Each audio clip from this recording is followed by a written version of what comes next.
एक पुरुष हर स्थिति में अपने परिवार को सभी सुख सुविधाएं उपलब्ध कराता है और कई बार नहीं भी करा पाता तो उसकी मंशा ये होती है कि उसका परिवार हमेशा सुखी रहे। फिर चाहे इसके लिए उसकी तारीफ हो या ना हो, उसे सम्मान मिले या ना मिले, उसे प्यार मिले या ना मिले, और कोई परिवार ये माने या ना माने कि आज वो जो भी सुख सुविधाएं भोग रहा है वो उस पुरुष की वजह से है।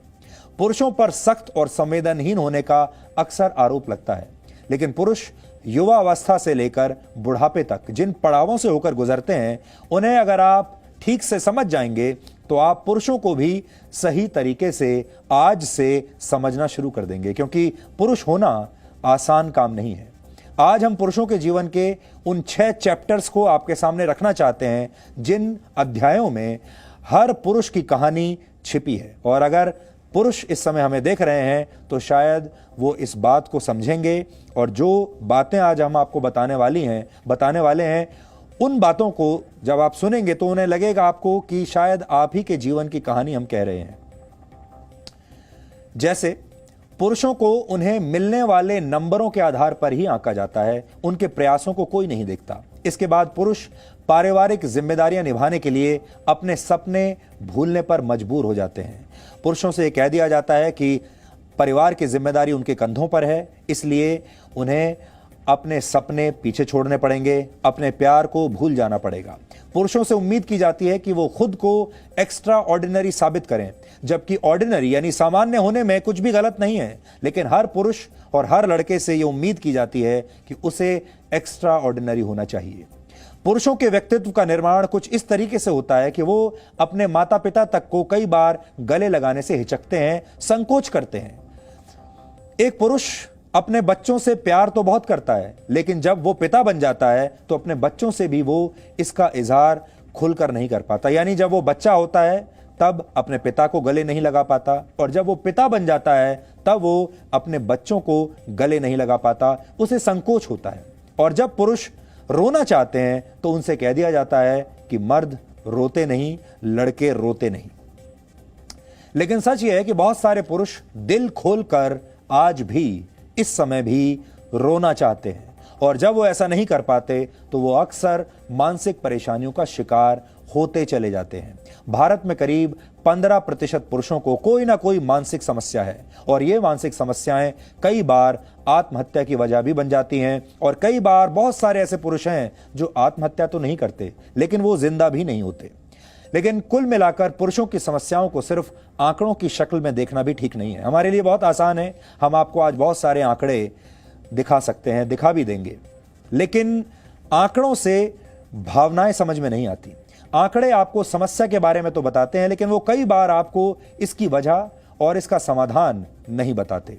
उदाहरण के लिए, जब सुशांत सिंह राजपूत जैसे अभिनेता की मौत होती है तो उस पर तमाम बातें तो होती हैं, न्यूज़ चैनल्स पर डिबेट भी होते हैं, हंगामा मचता है और उनकी मौत को एक राष्ट्रीय मुद्दा भी बना दिया जाता है, लेकिन कोई भी इसके पीछे की असली वजह जानने की कोशिश नहीं करता, और कोई भी इस पर बिल्कुल बात नहीं करता कि कहीं सच में वाकई सुशांत डिप्रेशन में तो नहीं चले गए थे, क्या वो डिप्रेशन का शिकार तो नहीं थे, कहीं सच में उन्हें किसी चीज की कमी तो नहीं खल रही थी, क्या वो अपने जीवन से दुखी थे, उनके दुख का असली कारण क्या था।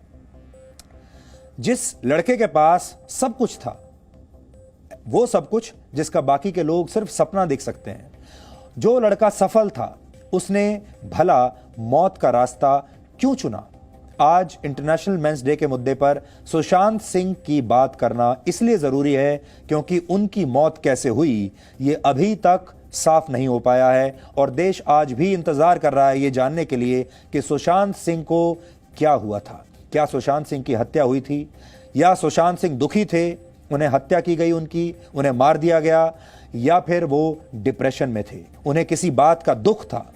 सुशांत की मौत का मुद्दा टीआरपी का विषय नहीं है, और यह मुद्दा अब भी मरा नहीं है, लेकिन फिर भी सुशांत सिंह राजपूत पर अब सब लोग शायद इसलिए शांत हो गए हैं क्योंकि हम पुरुषों के संदर्भ में वास्तविकता को शायद देखना ही नहीं चाहते। इसे आपको एक छोटे से उदाहरण से समझना चाहिए।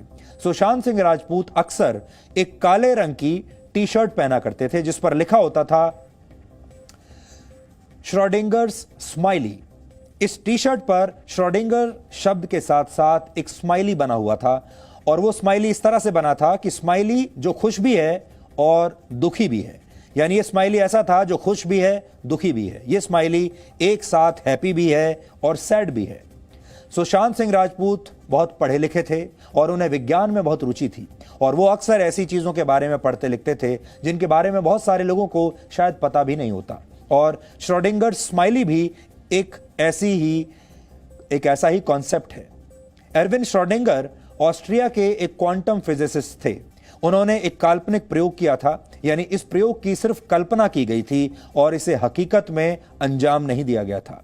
इस काल्पनिक प्रयोग में एक बक्से में एक बिल्ली को बंद किया जाता है और उस बक्से में एक रेडियो एक्टिव बॉम्ब लगा दिया जाता है जो कुछ समय बाद फट जाएगा और इस बिल्ली की मौत हो जाएगी।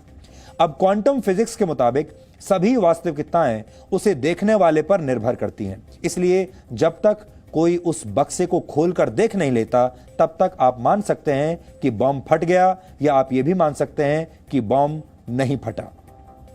आप मान सकते हैं कि बिल्ली मर चुकी है और आप ये भी मान सकते हैं कि ये बिल्ली जिंदा है, यानी सारी संभावनाएं उस बक्से में एक साथ बंद हैं और जैसे ही कोई उस बक्से को खोलकर देखेगा उनमें से एक संभावना सच हो जाएगी, यानी उस बक्से को खोलने के बाद ही बिल्ली की किस्मत का फैसला होगा। इसे श्रोडिंगर्स कैट एक्सपेरिमेंट कहा जाता है और इसी एक्सपेरिमेंट के आधार पर किसी ने श्रोडिंगर स्माइली नाम से एक टी शर्ट बनाई और इसी टी शर्ट को सुशांत सिंह राजपूत कई बार पहने हुए दिखाई देते थे। और कई बार अगर आज क्योंकि इंटरनेशनल मेंस डे है, पता नहीं क्यों सुशांत सिंह की याद आज हमारे मन में, हमारी टीम के मन में पूरे दिन आ रही थी और हम सुशांत के बारे में सोच रहे थे कि आज के दिन ये सोचने का दिन है कि सुशांत के साथ क्या हुआ था और सुशांत जैसे जो और बाकी के लड़के हैं, युवा हैं, पुरुष हैं, उनके बारे में भी सोचने का दिन है।